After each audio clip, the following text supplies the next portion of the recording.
So that's what I'm saying to you. If my child were not almost like on her way out of high school, I in good conscience would not be able to put her through the school system here. That's Dawne Morison. She taught first and second graders in a Gainesville public school, and today she's an administrator at the University of Florida's Center for Early Childhood Education, where she supports and trains teachers. Since 2008, Florida has repeatedly cut funding for public education, and Dawne says those cuts are coming home to roost. Once touted as a success story, Florida's public school students now have the worst learning rate in the nation, and they rank 47th in terms of their SAT scores, right down there with West Virginia and Alabama. This week, we're talking about banned books, teacher shortages, and the pioneer woman here on What is America?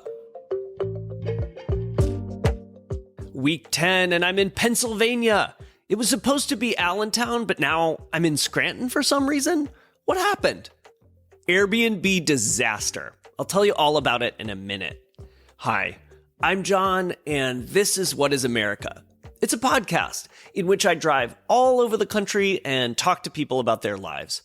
Together, we're figuring out the news story of America, who we are, what we stand for, and what we're building toward as a nation. I'm here in Scranton for the month of June, and then I'm off to Detroit. To learn more about our itinerary and stay connected, visit our website, whatisamericapodcast.com. So, what happened with the Airbnb? Oh gosh. Well, I drove up to my rental in Allentown, only I couldn't actually drive up because the road the Airbnb was on was closed.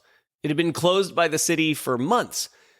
The road had been torn up, so there wasn't actually a road. It was just a bunch of gravel and mud puddles.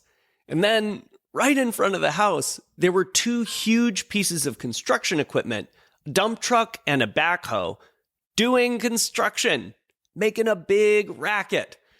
So, to summarize, this is what I ordered, and this is what I got.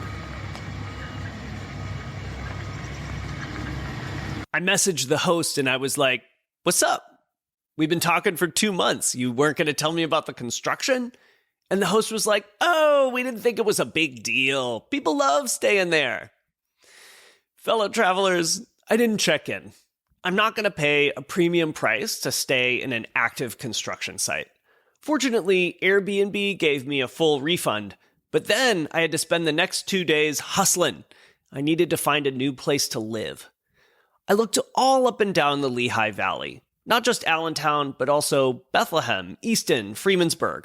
I walked in the front office of apartment buildings. I called old ladies on Craigslist. I even looked at websites for travel nurses.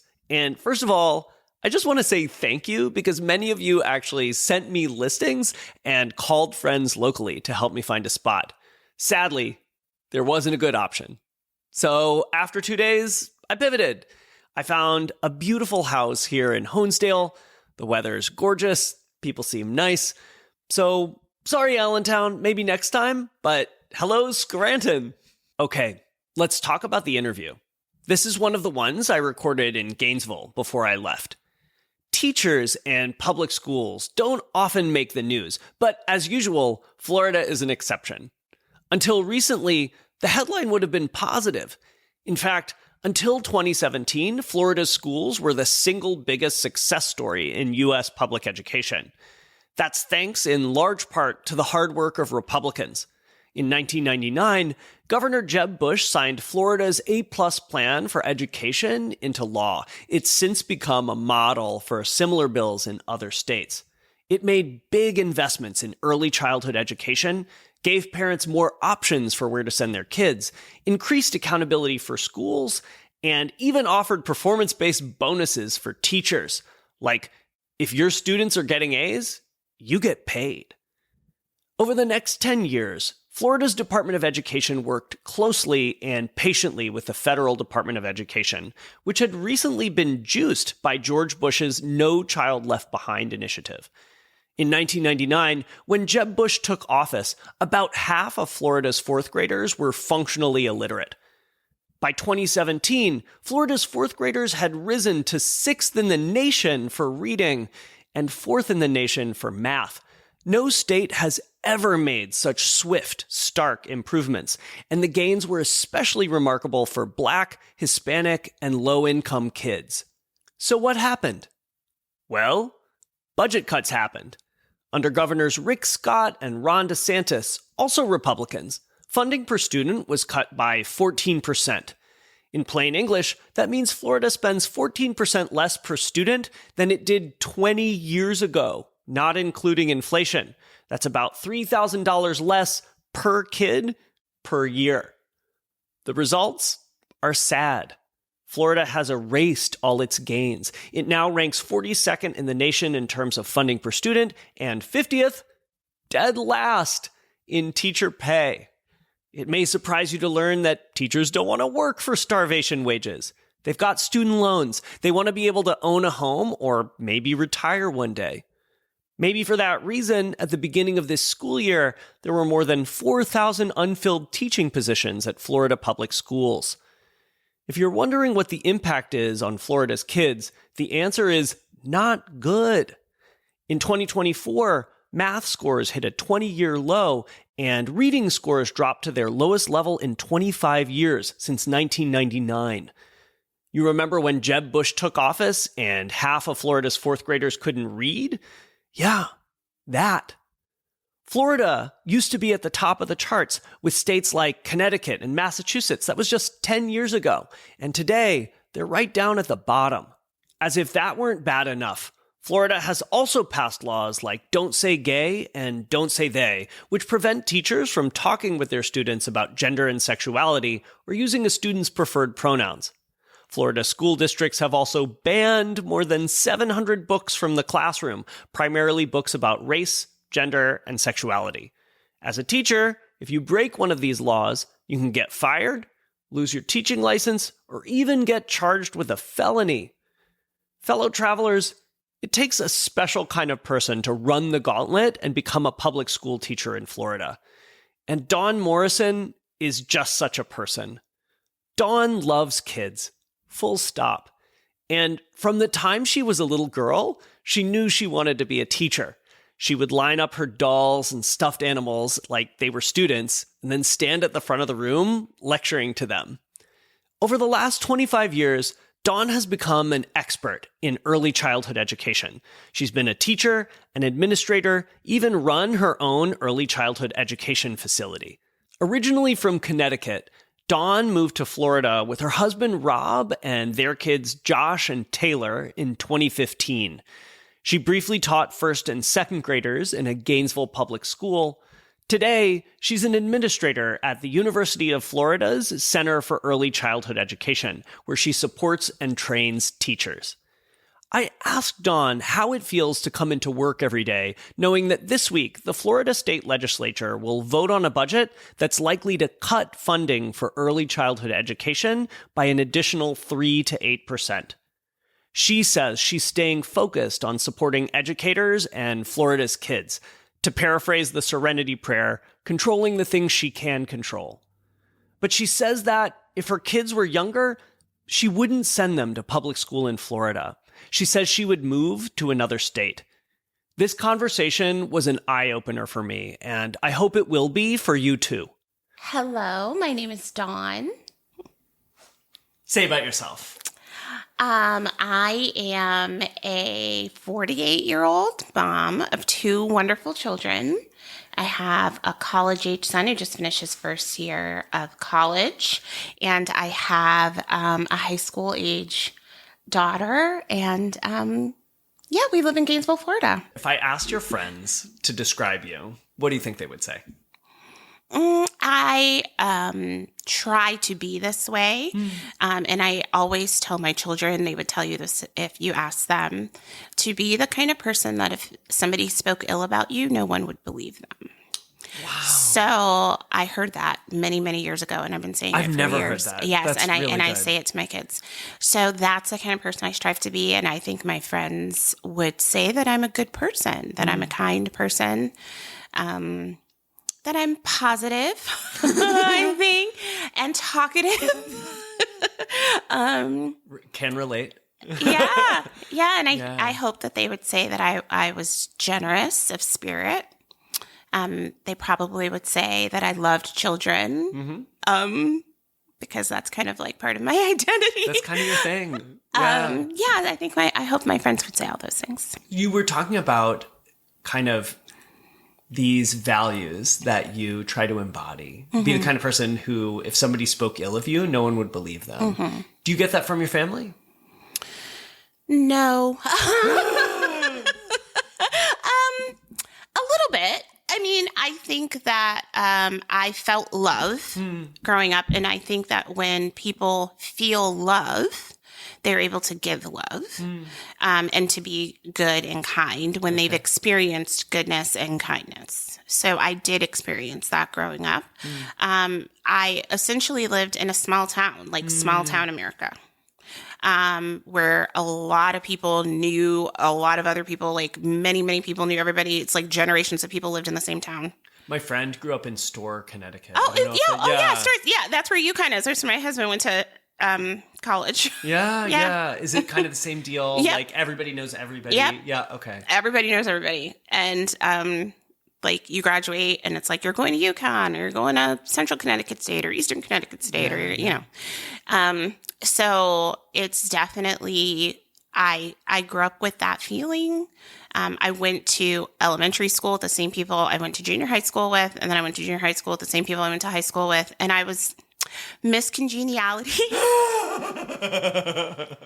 my senior year of high school in the Shad Derby, the Shad Derby court, which celebrates the shad coming up to spawn in the Connecticut River, the fish. Okay. And we have a town parade and a festival. Wow. And like you get chosen to be on the Shad Derby court and you're sponsored by a local business and you have to sort of like a little pageant. I was sponsored by one of the local realtors. Okay. And we did all of our little pageanty type things. Did you have a talent? No, I don't think we had to do a talent, but we had to do lots of public speaking. We did a little fashion show. Can be found on YouTube, which I probably should have said. My friend actually found it sitting here. She is like the FBI, and she actually found it. I couldn't believe it. Wow. And then there's a ball, and the court gets voted on, and the people in the court get scholarships and things like that. And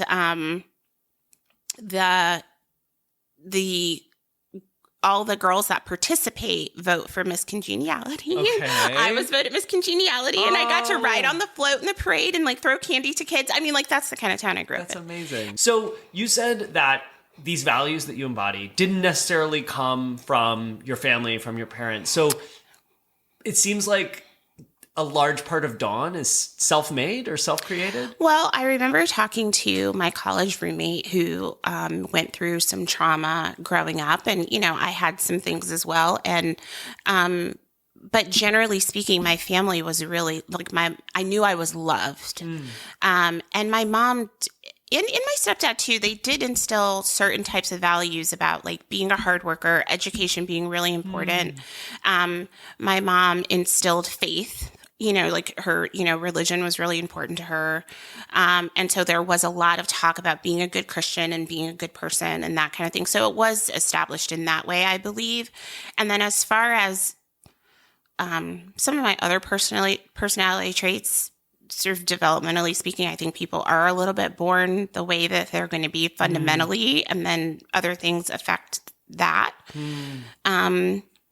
And I did always say, we talked about my roommate and I were going to build our families from scratch. So I think that the way I am as a mom and a wife and a sort of community member, I was really intentional about the kind of person I wanted to be. Wow. So talk to me about your family. You met your husband when you were 13. Yes, in English class. He cheated off my paper. He sat behind me in English. I don't know if he denies. And that was somehow the basis for our relationship? I don't know if he denies that or not. But okay. We had classes together, and we shared friends, and again, it was a pretty small town, so who is kind of who you know.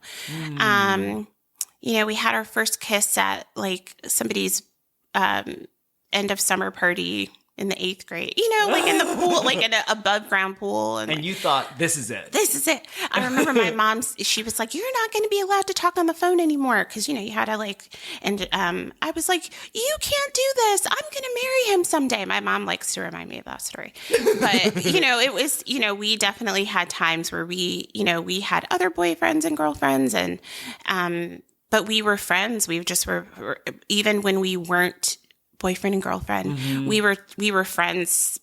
We've been friends since we were 13. Wow. Real, and best friends really. And so we have been continuously together since we were 21. Okay. So, we grew up together.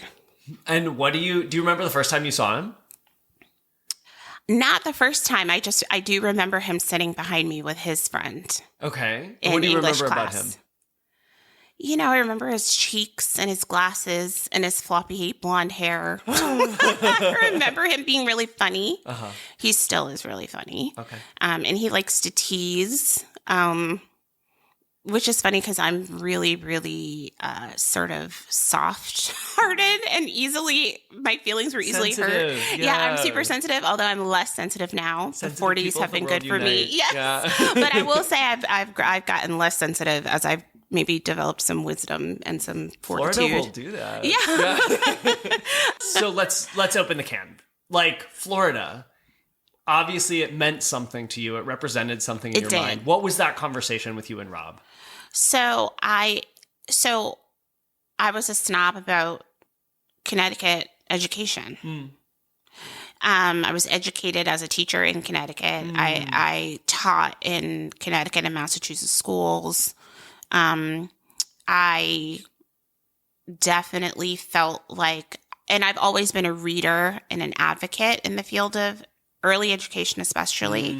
And so I've read a lot. I've always read a lot. And so I know information, statistics, data related to student outcomes, and also Connecticut students are routinely held up as the best in the nation. Yes, Connecticut, Massachusetts. And the public education system it's excellent. It's like you grew up in Finland or in South Korea. Yeah, and it really is. And my mom was a teacher, and my mom did some really awesome things as a teacher in her classroom. And I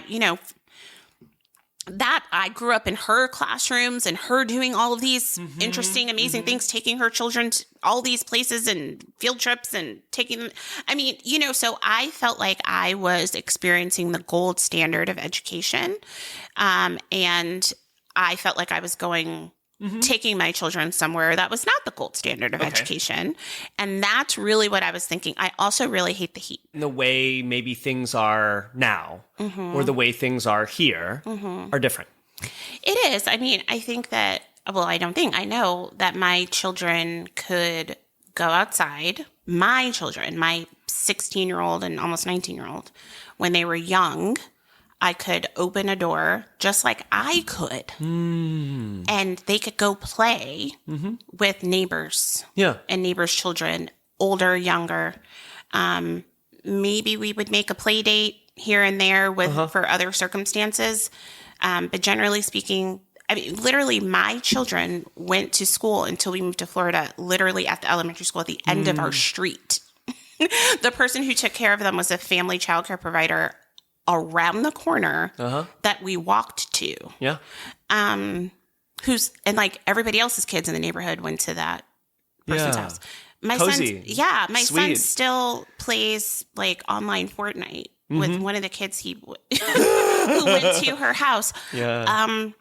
Again, I'm making it sound like really romantic and idealized, and there were hard things, but I do think that even that, though, like I remember I had an emergency surgery when my son was 1.5 years, and my neighbors saw, some people might feel like this is intrusive or whatever, but my neighbors saw the ambulance come, and they like immediately were like, what can we do? What do you need? My husband has always traveled for work. He would be in New Jersey or maybe somewhere else, and it would snow. And we had like a little narrow driveway, no garage or anything. And my neighbor, there was only a couple neighbors with a snowblower. And he never asked me. I actually never had a conversation with that neighbor. I know Mr. White was his name. Okay. where he said, hey, do you want me to clear your sidewalk and your steps in your driveway? He just did when it? Your husband's out of town. He just saw when my husband's car was gone. And then and then I would bake him something, like if I would like When bake you said cookies that, or brownies. I saw it in black and white. That's how different it felt from now. Yeah. I would like bake stuff and like drop it off at his house. And we would have like big like Halloween, and everybody would go out, and at his house he would hand out cans of soda, like cans of Fanta for the kids and cans of beer to the adults. Like Bush Light. But like So beautiful. And again, there were hard things. There were sad things that happened, but it was overall pretty. But so there's a comfort in that, and knowing that you're going to be okay. Like if all hell breaks loose in this neighborhood. Yeah. Like I know some people. Yeah. And it was very different. That's something I want to talk about, and we'll get there. Like it feels like the contract is different now. It feels like the fabric is fraying a little. But first. Yes, but small towns to me are the way to go. Like to me, like a small town feeling is the ideal. Like, so I get what you're saying about rural Louisiana being happy, because it's being known and knowing others. It's sense of belonging, right? Right. That's what people want as humans, a sense of belonging. Yeah, a sense of being held. Yes. A sense of feeling seen. Yes. Yeah. And if you can have that, not just in your family or with your friend group, but where you live physically, where you live, where you work, where your kids go to school, that's a big deal. What is something that you're proud of accomplishing? Oh, I'm proud of the parent that I have been and am. There's nothing I'm more proud of than I met Josh, and like, let me say, you should be proud. Thank you. Just the level of eye contact that Josh was making. I was like, wow. Yes, my kids are really wonderful. Yeah, he apparently, I'm going to rat him out. He cleaned this kitchen. He did clean He the was not kitchen. asked. He was not asked. And this kitchen is clean because of a teenager. Yes, what he was life not is asked. this? He's home for the summer from his first year of college. And my kids are good, and they're like good people, and they're honest, and they're they love their family, and they care about their friends. And you know, they're not perfect. I'm getting all the warm fuzzies I know right now. they're not perfect, and I'm not perfect, but my kids are. And my husband and I, again, like built our family from scratch, and we were really intentional about the way we raised them. And I like them so much. If you could have a superpower, what superpower would you choose? I've known this forever. I want to be, okay, now this is wisdom, right, with age. So I have always said, because I'm so nosy, John, I want to be able to read people's minds. Okay. I'm so nosy. But I do understand that maybe I don't want to know what people are thinking. Oh. So which is it? I don't know. Okay. Do you want to try reading my mind right now? Okay, all right. I'm pretty intuitive, and I'm pretty empathetic. I'm a little hyper empathetic. So Are you a Pisces? Yes. I could tell. Are you too? Yes. When is your birthday? March the 20th. I'm February 27th. Okay, so you're at the early end. I'm at the early end. And I'm at the tail end. Yes, and my son is a Cancer, and my daughter is an Aquarius, and so is my brother, and they are so very much like their signs. Yeah. And my husband is a Scorpio, which I don't know what. Family Brian, of water signs. Yes. Yeah, watch yes, out. Yes. So Brian is a Taurus. Okay. I'm triple Pisces. Oh. Sun, moon, rising sign, all Pisces. And then Brian, That I'd doesn't never surprise met. me at all. Yeah. You're look at you dreaming, and you're just like, let me do this thing. I feel seen. And you just did it. See, you said you didn't want to read minds, and then you read them. Okay, lightning round. What are you reading right now? I'm reading The Wedding People for book club. Okay. Do you like it? I love it, actually. Okay. The lady is, wacky, the main character. What are you watching, if anything, on TV? If I do even turn my TV on, and if I'm not reading a book, it's like Food Network. Okay. What do you watch on Food Network? The Ugliest Houses in America on HGTV is the best show on HGTV. And on Food Network, I just like all the nice people on Food Network. I'm sorry. I like Pioneer Woman, and I like The Kitchen like because they're like all Giada. brands. I like Giada. I like Ina for sure. I love Ina. Yeah. Did you read her book? I have many Ina cookbooks. Did you read her memoir? I didn't read the memoir yet. It's in my Audible queue. Okay. Her memoir's in It's my really Audible good. queue right now. I wasn't expecting to love it as much as I did. Yeah. She quotes George Lucas at a key moment of the book. She said, most people live in cages with the door wide open. Wow. And I was like, wow, okay, Recipe Queen from Long I Island. know. Blowing my mind. Oh, I'm going to read. Yeah, it's in my queue because I do nonfiction in my Audible and I do fiction. She does a great job in narrating Kindle. it. She does a great job good. delivering her own stuff. All right, good. Hey, me again.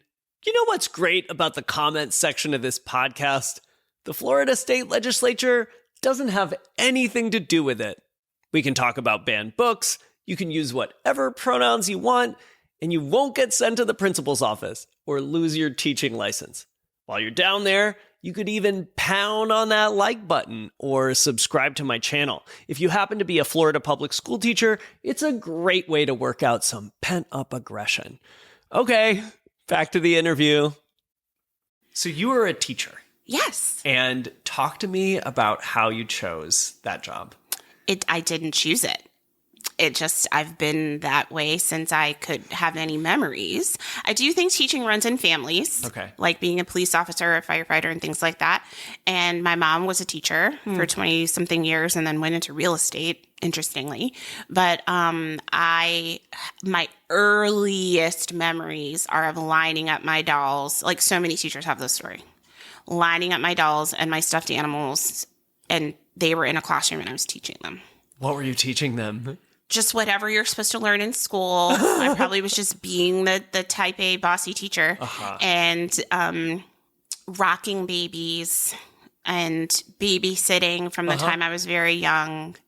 I never wanted to do anything other than work with children. There were periods of time when I was maybe in my teens where I thought maybe I'd be a child psychologist or something like that. But there was never a time that I wanted to do something other than work with children.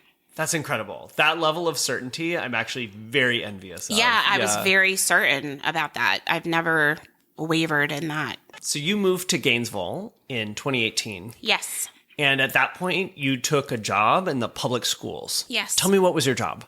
I was a first and second grade teacher. I was hired to come in to teach a mixed age class. That wasn't what I was expecting. I was expecting a first grade class, but it ended up being a combined first and second. And why do you think they combined the two classes? They had a situation. And there was a teacher who was struggling. And they were trying to do some maneuvering and help kids that needed help. And also help the teacher and make it more manageable for her. So they had first graders from one group come into my class and second graders from her group. And So you that were she had a joining smaller class. mid-year? September. September. School had started Okay. in August. All right, so right at the beginning of the year. Yes. And when you joined... So they had started with another teacher, which was interesting. It seems like a lot of chaos. It was chaotic. And the first clue that something was not going to be right was seeing the environment. They have portables here, which are trailers. Trailers, okay. Really. Yeah. Lots of portables. Again, the consequences of just overcrowding and too many kids. And so the first classroom / portable that I was taken to and told that was going to be my classroom, I said, absolutely not. I refuse to teach in here. So what was going on? There was black mold, literally black. I literally took photos with my camera, zoomed up photos, marched myself down to the principal's office and said, look at this. Kids can't be in this environment. This is not okay. Mold, leaky windows, condensation between the glass, water spots in the ceiling tiles, cold, old linoleum floors. If I had a kid in that school, I would want you to say that to the principal. I mean, unfortunately, there were very limited places to put kids. I mean, there were times, so another younger teacher, for second year teacher who didn't have the same chutzpah that I had, ended up in that portable. And at one point, she didn't have AC for 2 weeks. And just for people who don't live at Gainesville, right? Like in September. Oh, in September, it's in the 90s. 90s. Yeah, in September, it's in the 90s. And there were times where her and her whole class had to go to the computer lab and have class, or split up and go into different classrooms, or just deal with the heat. So I remember like ants go marching one by one. I remember when it would rain in my classroom, in my portable, ants. And this is the one they moved you into. Yes. After the first one. Yes, my friend made some curtains for me to try to soften it up. I always open up a little school credit card to pay for things when I have a classroom. This is like from your own money. Yes, definitely. I would venture to say all teachers, if not all, then definitely most teachers have a budget for themselves to use for their classrooms. And so I'd already bought a little rug for the library area. I'd already brought in my own books from home. I'd already brought in, decorative items, some little lamps, and just to try to make it look homey. Growing up in school, you would always see that stuff and you just thought it was part of the school. Yeah, that's from the teachers. That's not from the teachers. And I asked for a rug because in first and second grade, you have morning meetings, circle time, people remember. And so my kiddos were sitting on that, linoleum cold floor with the little ants marching in when it rained from underneath the wall, between the wall and the floor. And my principal said, oh, that's usually something I think teachers usually do, like GoFundMe or donors choose for that sort of thing. For like a classroom rug. Now, we're not talking like, so I did a donors choose for the rug because it was really expensive. Classroom rugs like that are like $400 or $500. So that was not something that I could spend my own money on. But it wasn't provided. Like they knew they were going to need to open this classroom.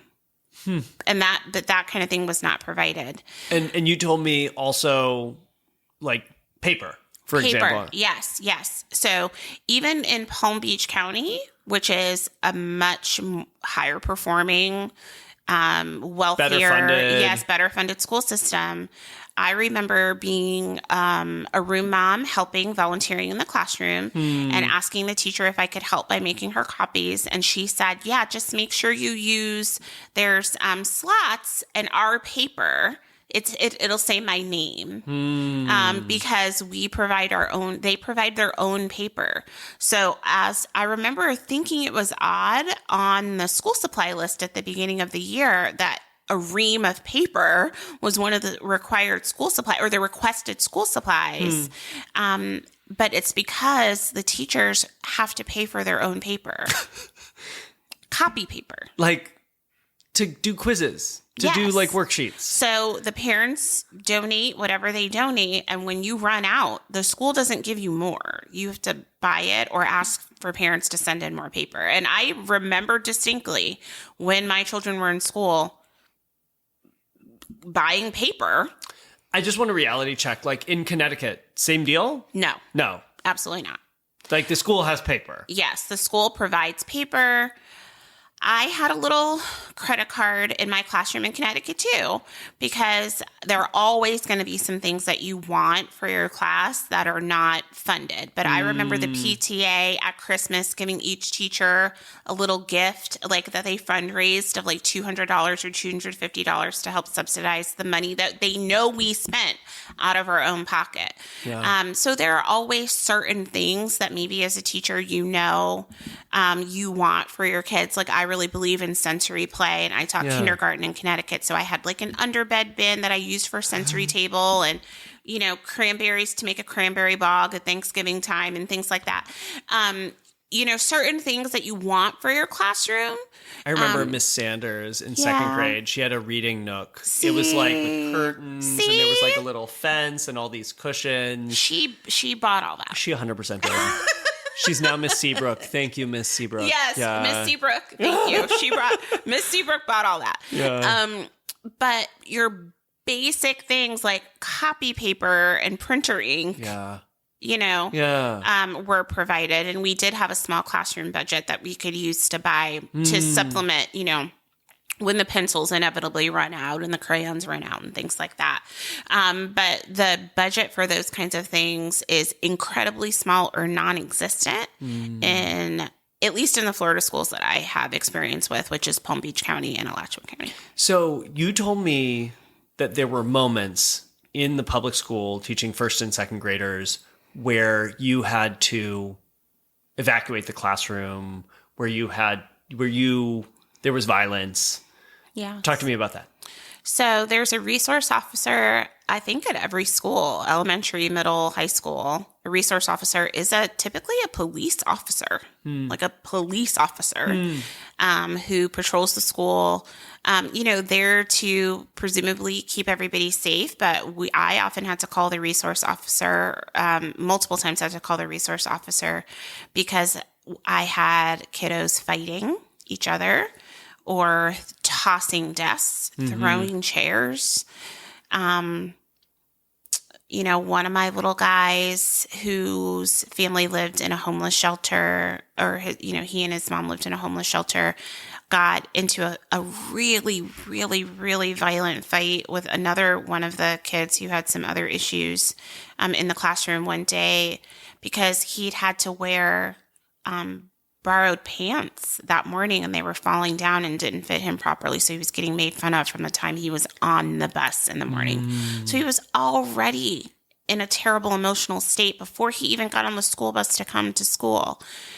So kids are dealing with big things. We had food backpacks.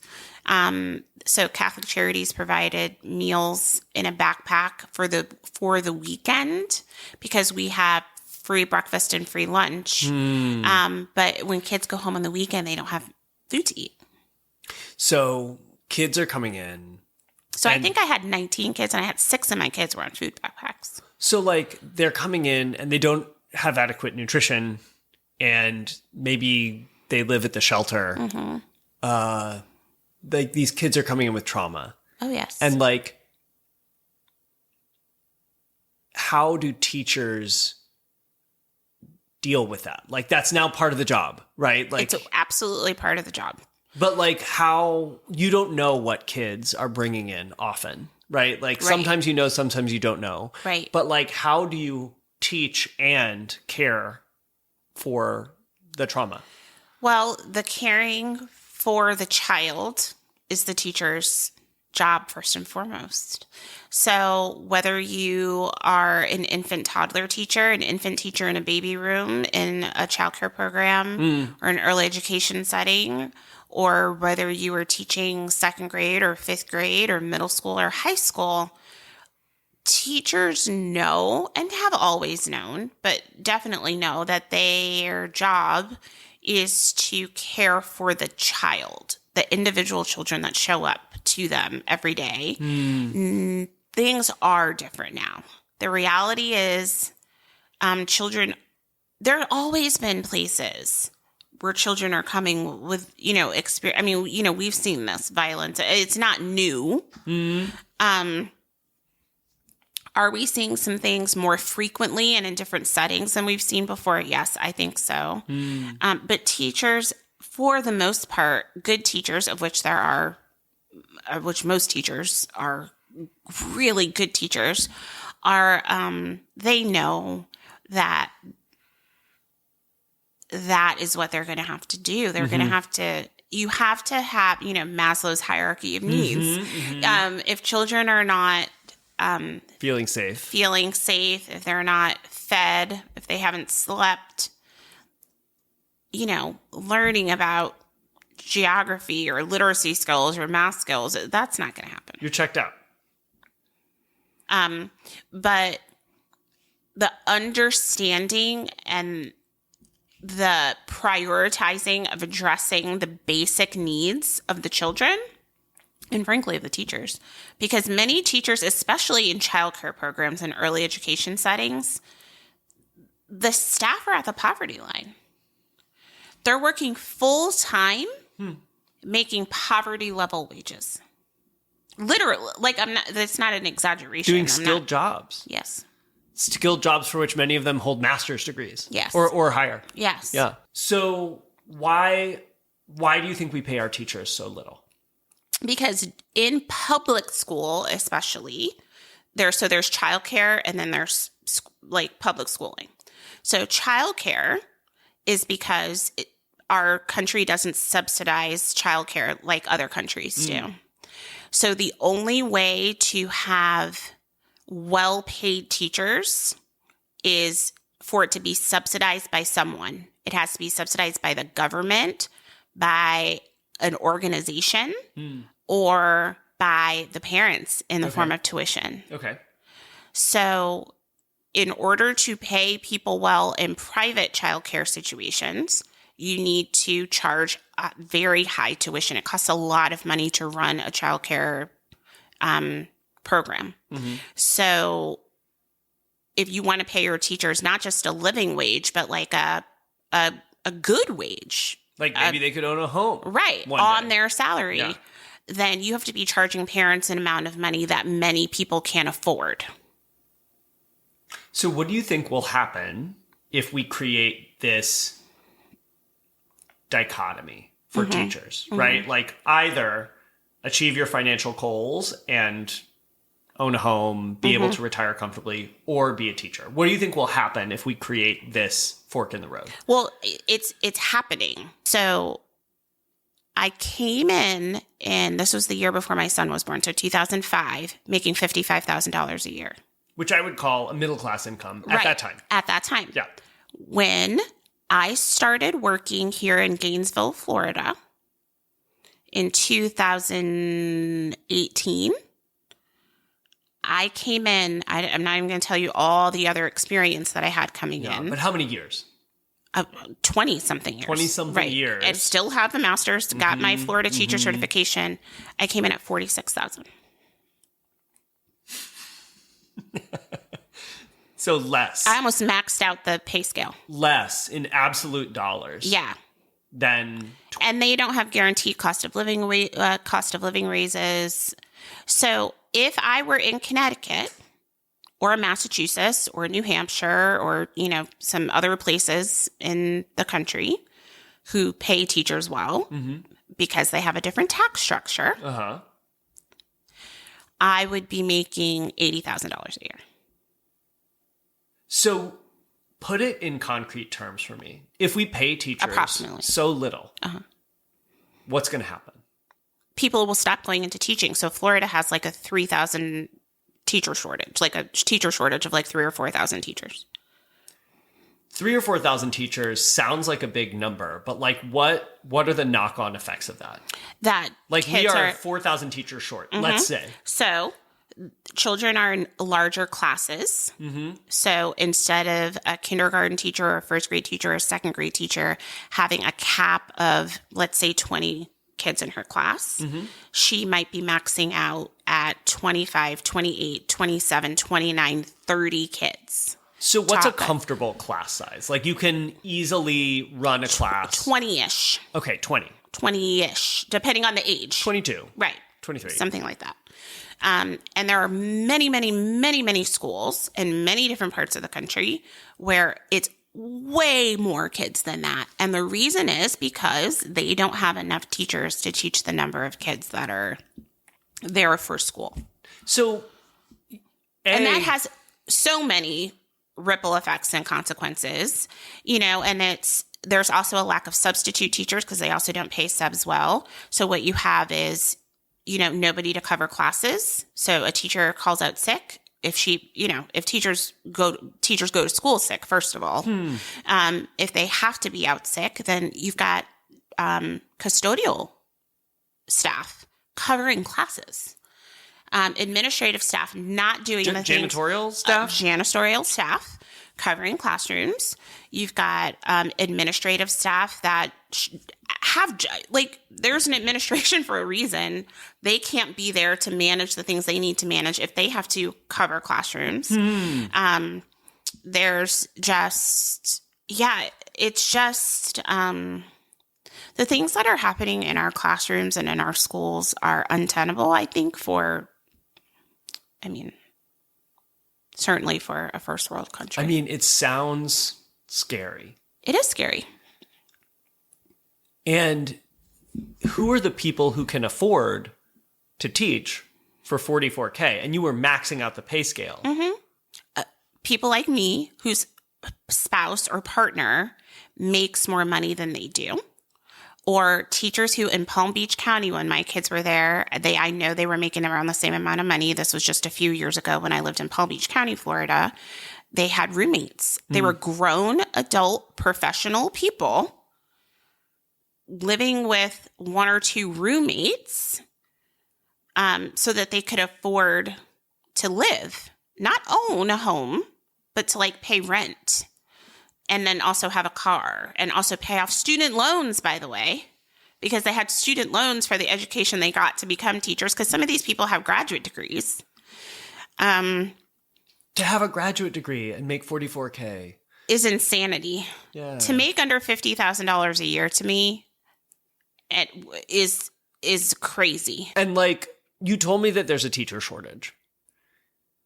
Like, what kind of person decides to brave the book bans and brave the don't say gay, don't say they, to work for incredibly low pay in these overpopulated classrooms in trailers with ACs that don't work and have black mold with kids who are bringing trauma into the classroom? Like, what kind of person does run the gauntlet to actually do that? That's a great question. And I know that they're still there. Although I will say I went from having in my program multiple, like a dozen practicum student teachers from one of our local early education programs to having zero. So you're training teachers now? Yes. You work at UF? Yes. And I just want to say that again. Yes. Right? Like, you have... So there was... we used to host student teachers from one of the local early education degree programs. And they had an overflow of interns, practicum students that needed to be placed. So they would place them not only at their small program, but at our program and other local sites as well. It is dried up to the point where they don't even have enough students to place in their tiny program. Zero. Like, it went from dozens to zero. So you're asking what kind of person does it. First of all, way fewer people are doing it. So, and there are zero people in the practicum. From this program, yes. What's going to happen? Where does that take us? People have literally started talking about alternatives to in-person education. That's how bad it is. There's conversation out in sort of the education world about how we can teach young children virtually. Because there are just not going to be enough teachers. If the government doesn't subsidize childcare, which they're actually taking away subsidies that are already in place, they're trying to defund Head Start, eliminate Head Start. These are the avenues by which people get early education and education, school readiness, and everything for their children. If these things go away, there is no alternative. There's literally just overcrowded classrooms for the few people that are there. What's the kind of person that teaches? Is the person who is a teacher at heart. The men and women. Somebody who's willing to sacrifice everything else in their life. Or they live with someone, a partner or a spouse who has money. Or they have a lower quality, like financial, economic quality of life. I mean, you talked to me about grown people who like are living with roommates. Yes, renters they with in roommates. Palm Beach County. Yep. When I was there 5-6 years ago, the teachers teaching in my kids' school had roommates because they could not afford to live How on old are they? $46,000 a year salary. These are people in their 30s who have student loan debt from getting bachelor's and master's degrees to become teachers. So, you know, that's a reality. And like teachers know this. Like teachers know this. Now, if you live in another state that has better funding for public servants, including public school teachers, who has better government subsidies and support that offer childcare funding for the childcare programs themselves or for parents with tuition subsidies, then you have people getting higher quality childcare, having access to higher quality childcare, which includes better paid teachers, teachers who aren't at the poverty line themselves, which is very common, especially in early education programs, extremely common. Most of the time when you go to a variety of areas, whether it's a family home child cares or child care programs, and you have families who are at poverty level, the teachers, the childcare workers, the childcare staff in those neighborhoods are also at the poverty line. They're making poverty level wages. It's nuts to me. It's nuts because it seems like the most obvious investment we could make as a society would be our kids, the next generation, making sure that they can grow up to be well-adjusted, productive human beings. And even if you're not going to think about it from that social, I feel like you took a sort of a kind social humanistic approach to that. That's that, right? But there are positive economic consequences to investing. Like data, years and years and years of really solid data shows that investing in early care and education, investing in families, investing in children, investing in schools is good for the bottom line. You said that if your kids were younger, you wouldn't raise them in Florida. You'd take them somewhere else. I would take them somewhere else. I would take them to another state. And here's the thing. There's no state income tax in Florida. I understand that that's why some people live here. That's why there's so many retirees here. There's only a couple of other states that have that situation. But there's a consequence to that. In my opinion, it's a negative consequence because when you look at public servants, they're not well funded because of that. So would my paycheck go further here than it would in Connecticut? Yes, but I also would be making significantly more money. Would the cost of living be higher in Connecticut? In some ways, yes, because there is state income tax. The property taxes are higher. But guess what those things pay for? I wouldn't have to figure out how to put my kids in a private school because I didn't want them in a public elementary school or middle school or high school. I wouldn't have to figure out how to reduce my hours so that I could homeschool my children because I have the ability to do that. No state is perfect, but as far as the philosophy of education and the way we take care of our vulnerable populations, I do think some states do it better. So you're lucky. You could move. Yeah. Like, if I really needed to, I could move. You could move. Millions of kids can't. Right. Millions of kids are going to grow up in Florida and go through whatever public education is available. And what education awaits them? And what do you think is going to happen to these kids? So there's always going to be teachers out there who are like fighting the good fight.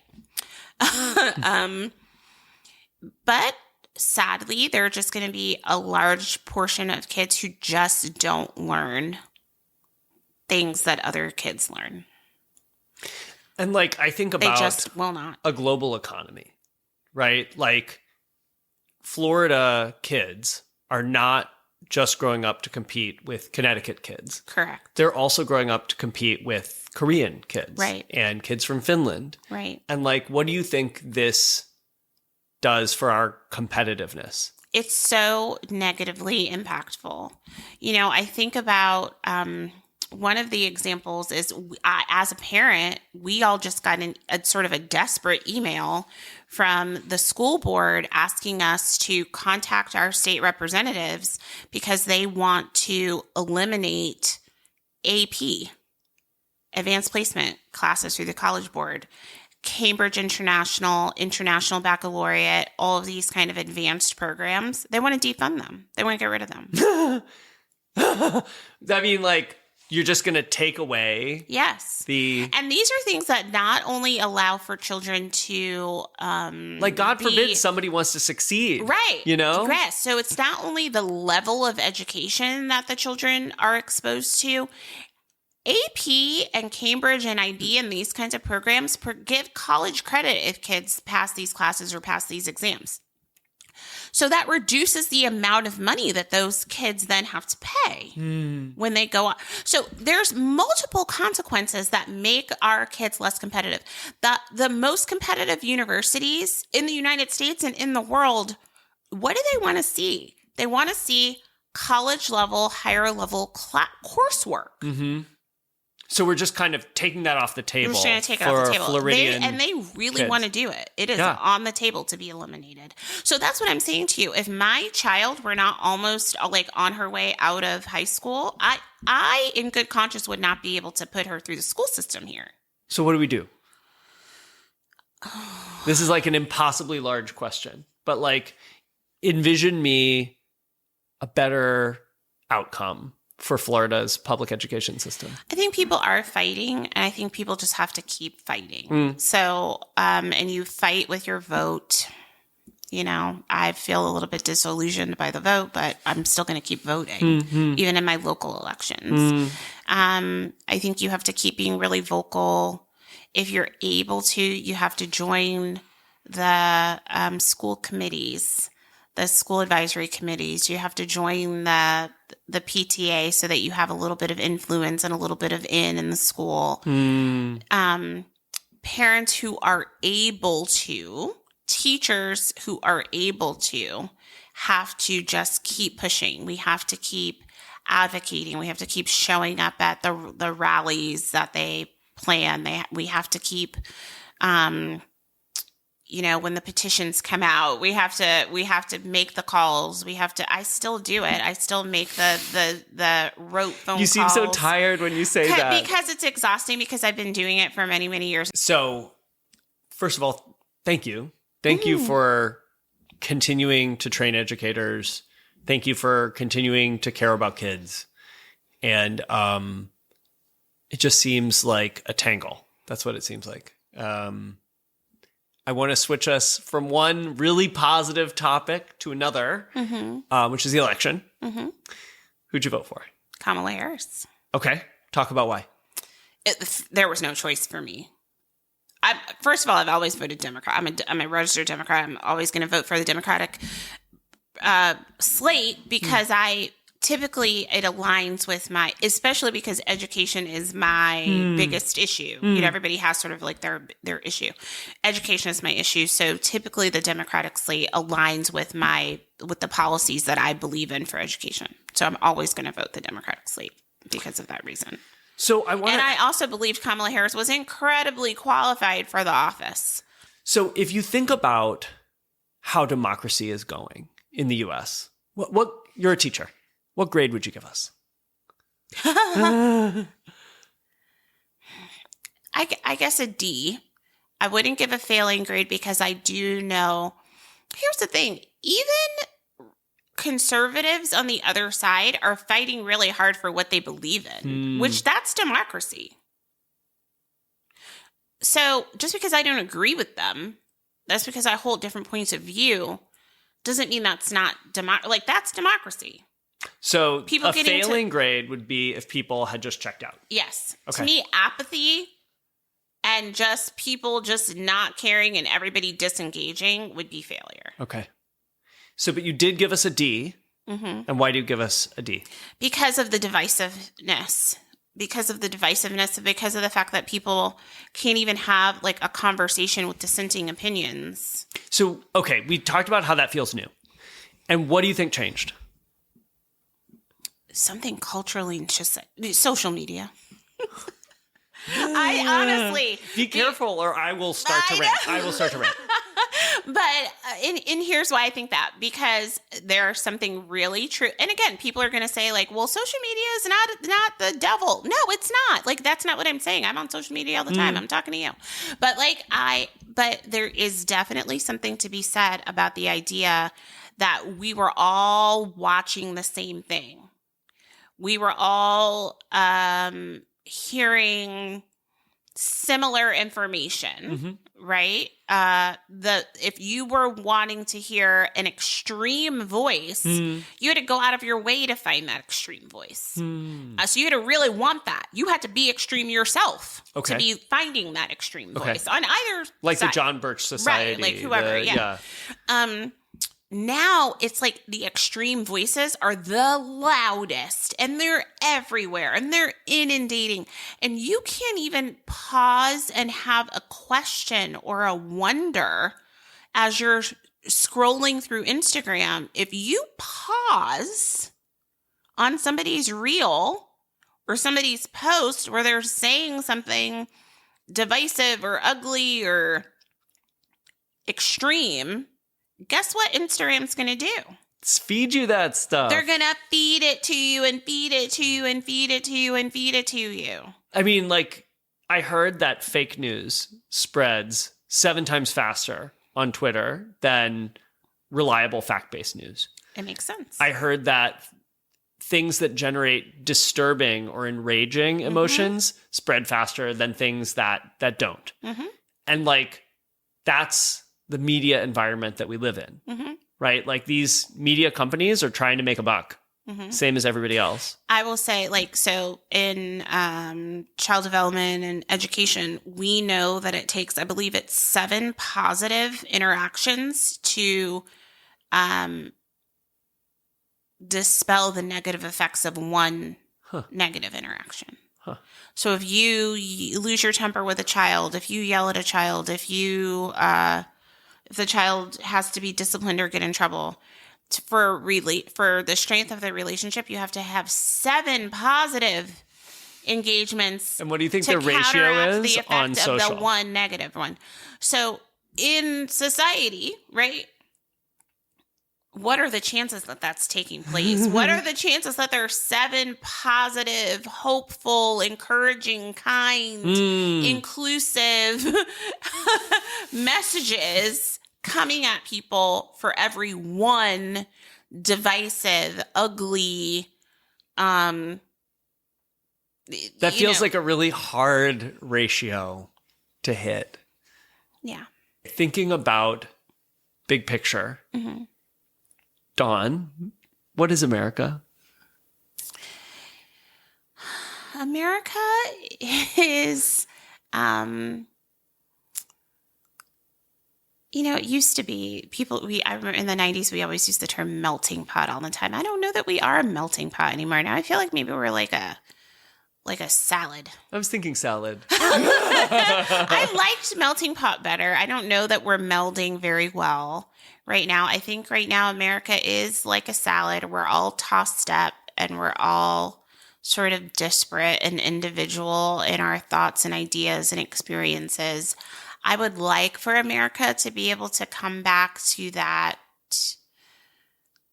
to come back to community as its central focus. I think America used to be about community in all of its different shapes and forms. That's what I want America to be, because community doesn't mean same. I think of the little town you grew up in Connecticut. Right. And it was not all the same. People had different points of view and different thoughts and philosophies and different religions and, but you were still be able to be in community. And America still offers that in a lot of ways. And I would like for it to come back to that being the central identity of the country. What's giving you hope? Kids, like, but not little kids, but mostly, honestly, like adolescents and kids in their young 20s, because I work with those kids, and they are thinkers, man.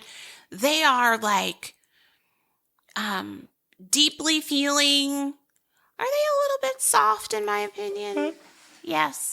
Do they need to buck up a little bit and not be so focused on their own feelings and emotions? I do think that a little bit too. Yes. However, they care a lot. And I think it's going to be okay once we're able to actually put it in their hands. We need some younger people. Everybody's too old. And again, some of these young people who are big voices don't believe the same way I believe. I don't think that's it. I think the key is to get rid of some of these extreme. We don't need that. I think moderation is the way to go. And I think young people who know how to work together and be in community, I'm just hoping those voices come to the forefront. Yeah, it's funny when nearly everyone I've spoken to doesn't identify with either extreme. Everybody, we feel like we're somewhere in the middle. Right. And they're just louder. Yeah. Yeah, it feels like everything in our world is trying to push us to the edges, to the extremes. We need to come back. I'm ready. What's next for you? Well, I have a son going to his second year of college. Whoa. I have a daughter going into her third year of high school. I love the direction my role at my job has taken. So I'm just going to keep doing that. I'm going to keep growing. I'm going to keep focusing on educators of tiny people. I'm going to get my kid out of high school. Yeah. Thankfully get her out of high school. What do they say in 12-step? Control your controllables. I'm going to control my controllables. I'm going to keep doing that because I was it was just feeling really yucky, to be honest with you. I was not doing well. I had sort of like mental and emotional sludge from these kinds of things. And I find that if I can control the controllables and focus on all of the good things and focus on the people that I know and love and the people that I meet, you know what I really love? I love when I meet people who do have different beliefs than I do, who maybe did vote differently than I did, but we still are able to talk and get along. So like that gives me hope, and that's what I'm going to keep doing. I'm going to keep connecting with people. Yeah, I'm cheering. And being in community with people. Thank you for doing that. Thank you for this conversation. What a beautiful conversation. Thank you, John. You are somebody giving me hope.